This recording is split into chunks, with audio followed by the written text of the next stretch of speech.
It's my honour and privilege to call on the Honourable Aupito William Seal to make his valedictory statement.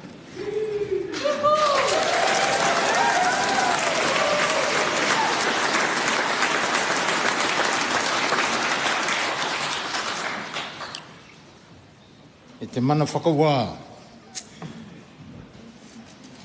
ngā mana, ngā iwi, e ngā reo, e ngā haue whā, e ngā karangaranga maha, tēnā koutou, tēnā koutou, tēnā koutou katoa. O te manatu ua sā le vau, sā wholisami, o sā vasa i basā, ua leo ua tau whaisunui au le langi. O lea ua li lingon whangatia ua pau le tua umwhamalu. Ua pa ia le whanta whao le mau ta whono whaitula whono au o Aotearoa nei. Pa ia tamalangi a wale a inga sālevi wa whangpotpoto. Pa ia fwoi tamal malo wa tapo inga upu whai malo i Aotearoa Samoa ma le Pasifika loa loa. Pa ia tamal au lele nei wa Māori e whasino i whanua mai lele. O alwhaleali o tainui mauli a wā kingi tu heitia po te tau te whero tua fitu. Me se wō me wa māsani marau whengaruenga le mālo, tulau na ia. Kia rana tātou kātou toa. Wakalau atu kia matolosi. Malo nei taloha nei. Talofa tuvalu. Malola malie malo Aupito ka inga tonga. Nisa pula vinaka, noia, Māori, and warm Pacific greetings to one and all. I've conveyed my utmost respects to the man of the land of Aotearoa, Mr. Speaker, the sea, this house, and its people, for this is my home. I've conveyed my highest respects to the mana of the many people, government leaders, diplomatic corps, MPs, local government, NGOs, churches, our chiefs and traditional leaders, friends and public servants present tonight, including my family and those who have travelled from overseas to be here, and those whom are listening from across the oceans. You are my community. I've also expressed my deep respects to Māori, the people of the land, and the kingitanga, for you are my kin. Mr. Speaker, my heart is filled with gratitude. And it is my absolute pleasure to stand here tonight, semi-naked of course, to present my final remarks in Parliament. In the last 7 months, I've been saying farewell to the Pacific communities of Aotearoa, New Zealand. This was my tour of duty with my community, where we've cried, we've danced, we've eaten pork, we've drank kava on many occasions. I got lifted up once and got carried by the elders of the Cook Islands community, while others chanted all the time I was fearful I would cause injury to someone. They were elderly. And then feeling glad I was no longer the minister responsible for Pacific Health.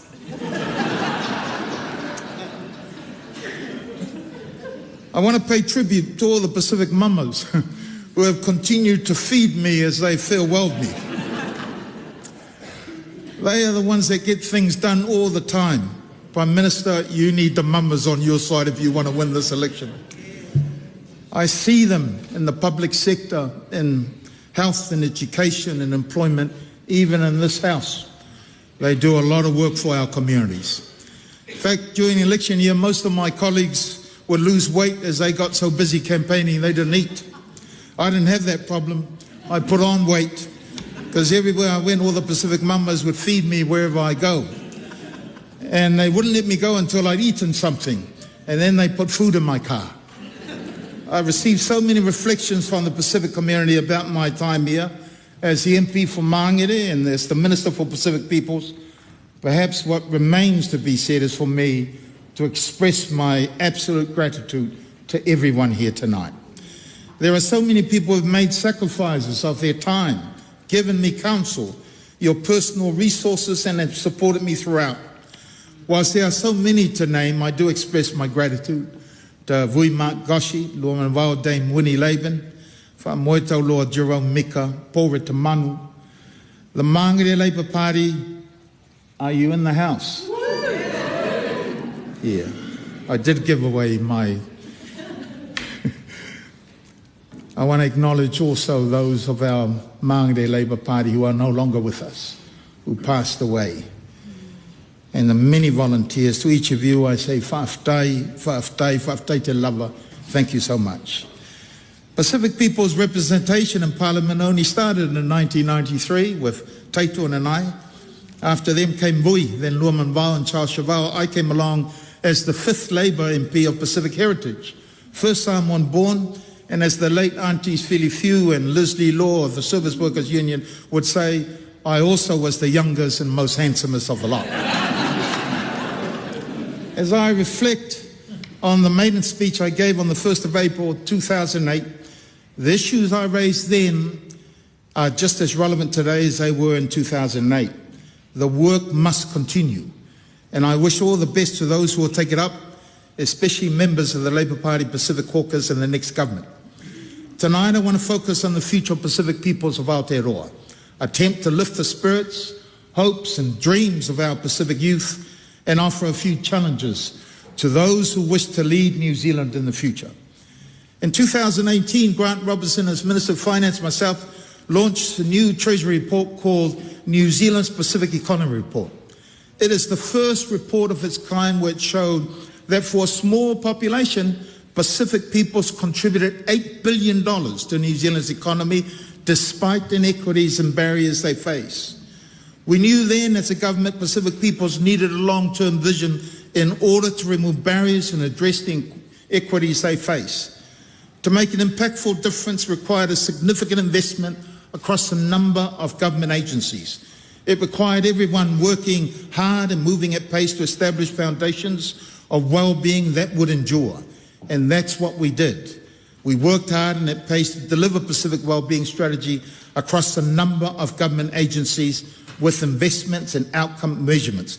We delivered for Pacific languages, housing, health, education, STEAM pathways, tupu Aotearoa employment opportunities and business. Even my uncle thanked me for an increase in the minimum wage when it reached $21, and then he asked whether he can get another one next year. This is the work that must continue. Thank you to all the staff of MPP for all your hard work and support for our community, Pacific communities, and your support of me during my time as minister. You were always my favorite ministry because the challenges you faced were always insurmountable. Yet when we as a country ensure that Pacific peoples of Aotearoa are strong, resilient, thriving and prosperous, we are also ensuring that New Zealand as a whole benefits. For Pacific people are the youngest and fastest growing population. We have to prepare the next generation to succeed so that Aotearoa New Zealand succeeds. They are the future workforce, future business owners, taxpayers required to produce for the rapid aging population. We also launched in 2018 4 Lalanga goals of economic prosperity, thriving languages and culture, healthy and wealthy families, and a focus on Pacific youth to live confident, thriving, resilient, prosperous lives. I set out our future direction then for our government and Pacific peoples of Aotearoa based on the age-old saying, o lea somal filinga, o lea somal matai ngā tila, a saying rooted in the voyaging practices of Samoa, where each leg of the journey is marked by arrival. We check our canoes to see if all is well, then prepare for the next leg of the journey. And whilst others end up staying to establish new settlements, the voyage will continue to find new horizons. In other words, moving forward is our ilimalo, to pursue better opportunities for the next generation, and that's the challenge to future governments. To the Ministry of Health Pacific team and health officials, including the Pacific health providers and church and community leaders, I will always credit you for your tireless efforts to keep our community safe and protected during the COVID pandemic. Thank you also to the Pacific diplomats for your role in giving confidence to our people throughout the challenging period, especially my colleagues, the Consul General of the Cook Islands in Samoa and Auckland. To Jacinda Ardern, thank you for the opportunity to be a member of your government, for supporting my council. I will never forget how I attempted to control my emotions when I was first asked to travel with the Pacific Island Forums to represent you in Rome 2 weeks after I was sworn in as a minister. Then when you asked in 2019 that you and Winston Peters would like me to accompany you to the United Nations General Assembly, I simply said, yes, Prime Minister. But I could have jumped out of that vehicle we were in. I was so excited. I remember the swell of emotion also when you agreed we will deliver the Dawn Raids apology, and I couldn't go to sleep thinking through every detail of what needed to happen, and I cried. Then it seemed like I couldn't stop crying. I was even more emotional when you agreed to participate in the iwhonga despite your reservations, Faafetai te lava. However, Pacific immigration settings is work that remains to be completed. To Grant Robertson, the Minister of Finance, thank you very much to you and your Treasury officials for your amazing willingness to listen, understand and support the Pacific bids. It's not always easy when you've also got Minister Willie Jackson and Minister Winston Peters breathing down your neck for their slice of the budget pie. You, above all, I wish to pay tribute to because you kept your word with me and turned up to front our Pacific communities every year. To all of my former ministerial colleagues in Labour Party caucus, including the Fighting Fit Pacific and Māori caucus, thank you so much. We had a blast, but there is still so much more that needs to be done, and a lot is at risk. To Prime Minister Chris Hipkins, I thank you for your support in our work during the COVID pandemic. I appreciate that you listened to my challenges on Pacific health matters for Aotearoa and across the Pacific through the Pacific Health Corridor. And I am grateful for your support in the Pacific education space as we pushed for reform on Pacific languages, Pacific history, Pacific scholarships, and Pacific staffing. We have a saying in Samoan, e afua mai maunga whamanianga nu. From the mountains flow the blessings unto the villages. I believe that you are a mountain of a man, solid, steadfast, and immovable in your values and doing the right thing for others. You're doing a great job as Prime Minister. Thank you to Minister Winston Peters, who texted me to say he gives me his apologies, and your team and Ministers James Shaw and Marama Davidson, the Green Party. Faafetai te lava, it's been a wonderful journey working with you and always appreciated your support. I'll never forget how Minister Shaw and we were so excited 2 weeks into being sworn as ministers. We were off to Germany to the climate change COP meetings.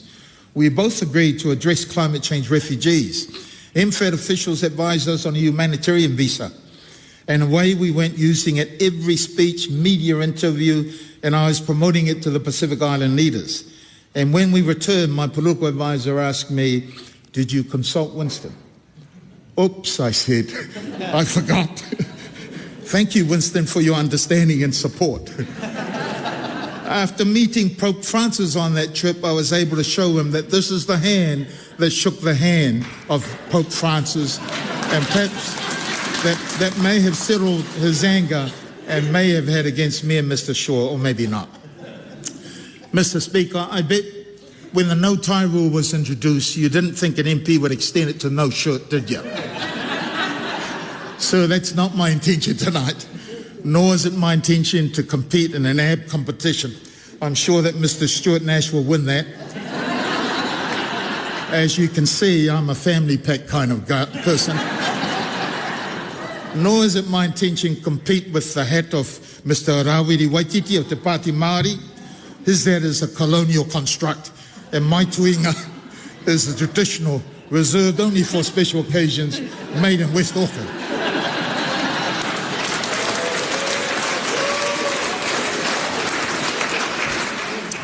I'm in my traditional attire as a matai of Mainga Samoa, reserved for special events such as tonight. The Kingitanga, the Tainui elders, plus Kaute Pasifika will know better than most of the symbolism of my attire, and I invite people to make inquiries of them. I present myself this way as a sign of respect to the Pacific communities and traditional leaders who have supported me, and also to my families, the many families, Ainga sa Aupito, Ainga sa Tiumalu, Toisu Sulu, Tofae and Sua, all those connected to the genealogies of those families, o so taupinga awhama so malua papa o te maluai. They who have protected me, to them all I say, Faafetai te lava mo le tapua inga mamana. I'm also in my traditional attire because I want to give confidence to the people who look like me, tall, dark and handsome. that they can know that they too can be standing where I'm standing and to be proud of who they are and to not be afraid to claim the right to sit at the table of decision making at all levels of Aotearoa. The day doesn't begin until we've got our coffee.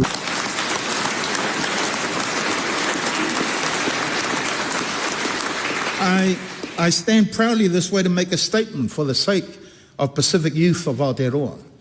I am showing them that it is okay to be different, that they can be proud of their cultural heritage even if they are just half and half or quarter like many of my nieces and nephews and my grandchildren. That is okay to be a member of the rainbow community too, and that it is okay to use pronouns, he, him, and they, them. And I want to thank my former staff, Nellie and Lou, for many lessons in that regard. And if you are a Christian, Muslim, or whatever faith you profess, it also okay. But allow all others to worship, how, where, and what they may. Don't criticize or condemn, but try to understand. I say to all Pacific youth, it is okay to love and be proud of your point of difference. It is okay to love your cultural heritage, even if you don't speak the language. It is okay to pursue your dreams and don't ever allow your surroundings or anyone to prevent you from that pursuit. My late mother would say to me, if there is anything virtuous, lovely, of good report or praiseworthy, we should seek after these things. She also said to me, whatever thou art, act while thy part. Be proud of your cultural intelligence, your language and your community, and never leave it outside the doors of your workplace. Your language gives you direct access to thousands of years of experience and insights into how to navigate life. Take it with you wherever you go. Nurture it, study it, pursue it. Be proud of it. I say again to the Pacific youth of Aotearoa, be proud of your being Generations B. Brown, beautiful, brainy, bilingual, bicultural and bold. And to remember that only in Mangere, our young people are there, Generation 8Bs. Because they are just bloody brilliant. To all the candidates in this upcoming election, beware of demonizing young people. If you stick with the Ministry of Justice facts, you'll find the data shows fewer youth are offending, but the severity of the offences increase. I challenge you to see the youth of New Zealand, especially Māori and Pacific, for the potential that they can become for Aotearoa New Zealand.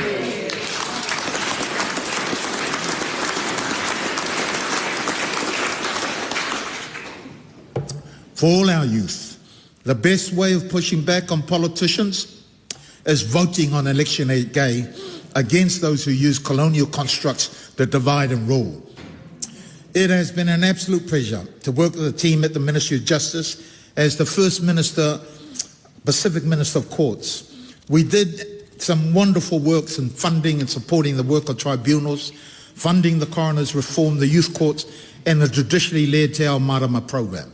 I thank the judiciary for their leadership in using therapeutic principles to address the challenges victims and offenders face when it comes to mental health, drug addiction, anger management, homelessness, or fetal alcohol spectrum disorder. This is also work that must continue. I ask the Chief District Court Judge and your peers, the Principal Family Court Judge and the Principal Youth Court Judge, Ida Malosi, please do not slow down on your leadership with Te Ao Marama program. It enables access to justice for all New Zealanders and improves our justice system in the long run. Mr. Speaker, when I announced I was leaving, my wife Jean reminded me that my youngest son Daniel is 23 years old. He's going to be embarrassed now. And that's how long I've been playing my politics, she said. She didn't say it, but in other words, I haven't been around home that much. And she is absolutely correct. And I want the Hansard record to reflect that I was only able to focus all my time and energy on my role as an MP for Māngere and as Minister in the Jacinda Ardern government because my family supported me. They grounded me.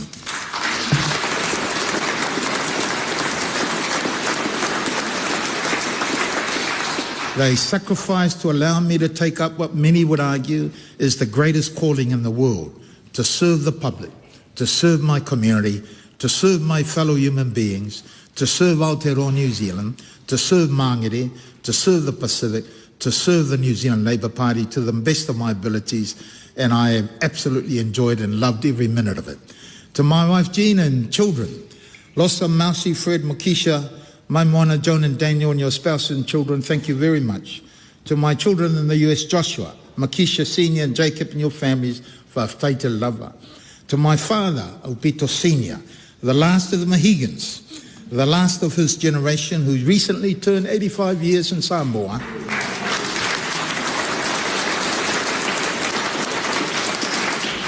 You have always been my unofficial campaign manager in South Auckland. You can now promote your many other grandkids and daughters. Faafetai mo lau tapua inga. Thank you for your constant prayers, words of encouragement, support, and for being proud of my service. To my siblings, to Totasi Tawa, Soloauli Pine, Suaosi Vienna, to Malu Noma, Fatonu Loli, Yvonne, and your spouses and children, including my late brother Kenneth, thank you for being honest and frank with me all the time. To all my wonderful nieces and nephews, thank you for keeping me real. Thank you for supporting me. Thank you for making me feel special whilst you also made your own decisions. Like I would later find out that some of you voted for the Green Party and Māori Party. While all the time making me feel that you were supporting me all the way. Good thing was I never once heard them mention the other parties. So I'm proud of you. Keep it that way in this election. Remember that Labour and Chris Hipkins are in it for you. And he's the Chris with hair. Mr. Speaker, on the walls of this House are 12 carved circular Rimu memorial wreaths around the balcony. Each bears a ribbon with the name of a significant engagement involving New Zealand troops in World War I. There above your seat, Mr. Speaker, is the memorial wreath and ribbon for Samoa. It marks New Zealand's first World War I engagement, when they sent 1,400 New Zealand soldiers to capture German Samoa at the request of Great Britain. The New Zealand Expeditionary Force Advance Party sailed from Wellington on the 15th of August and landed up here on the 29th of August 1914. From that year onwards, New Zealand occupied Samoa and continued to administer it until Samoa won its independence in 1962. The New Zealand colonial administrators did more harm during their colonial rule from 1914 to 1962. They forced my ancestors off their lands in Satapola village to build an airport for the war. There are horrible stories of rape and pillage and killings that the late chief Tolepaiali'i Toisu Sulusui Eva III shared with me. There was the deliberate infection of the local population when on 7 November 1918, the New Zealand military administration controlling Samoa, led by Colonel Robert Logan, made the deadly decision to knowingly allow the ship the Lune, which was carrying Spanish influenza, to dock at Apia. The results were catastrophic, wiping out over a quarter of Samoa's population and decimating entire families and villages. Colonel Logan refused the offer of medical help from Tutuila, American Samoa. When the local Samoan leaders protested and revived the Mau movement, they were banished from Samoa. They were taken and imprisoned, some in Mount Eden. Many were stripped of their Samoan Matai titles and moved off their land. When they were in Mount Eden, Māori visited them and gave aid. Then there was the horrific shooting by New Zealand military police on the Mau independence demonstrators in Apia, where 11 Samoans were shot to death, including the independence leader of High Chief Tupua Tamasese Lealofi III. Saturday, 28 December 1929 became known as Black Saturday, and I have been singing wherever I have gone as a minister the song O le whanata vili wa otea te mai, because that song tells of that story so that I don't forget this history. Prime Minister Helen Clark apologised in 2002 for the wrongs and harms caused during New Zealand's colonial rule. More must be done. The Treaty of Friendship that New Zealand holds with Samoa is the only one it has, is the document that has to be enhanced to achieve restitution for the harms caused and wrongs committed. It is not for Samoa to ask for it, it is for New Zealand to right those wrongs tangibly.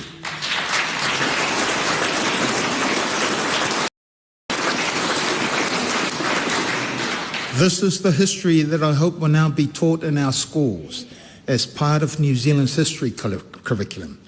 By teaching this history, New Zealand can become a better country by understanding the mistakes they've made in the past, and future generations can learn not to keep repeating the folly of past governments.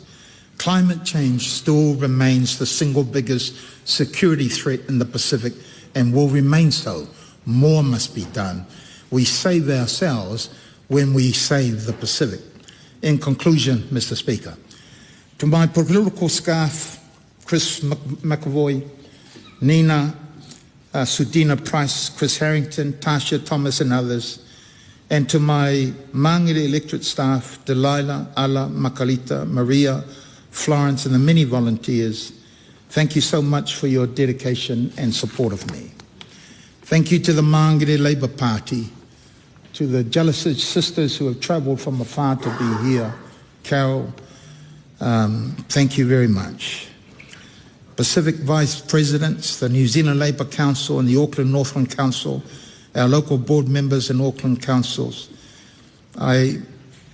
there are no words to convey my gratitude to you all. I pay tribute to all the seconded staff from the Ministry for Pacific Peoples, the Ministry of Foreign Affairs, the Ministry of Education, the Ministry of Justice and the Ministry of Health that worked in my office, and all the government agency officials. We did some amazing and wonderful work that we can be very proud of. And I think I had the best team ever as a minister. To all our health and education providers, Pacific groups and churches, my advisory groups, the Pacific Expert Advisory Group, words cannot express my heartfelt appreciation, nor can I repay your dedication. I will dance for you tonight. To our Pacific communities of Aotearoa, to our Orometua, our religious and faith leaders, our traditional leaders, chiefs and orators, and our mamas in particular, Faafetai. To all of you I say, me taki atupaka, me taki maata, me taki rānunui, me taki korereka, Faafetai, Faafetai te lalawa, whakawhetai lasi, whekau e lahi, mālo Aupito, vinaka waka levu. Thank you, thank you, thank you very, very much.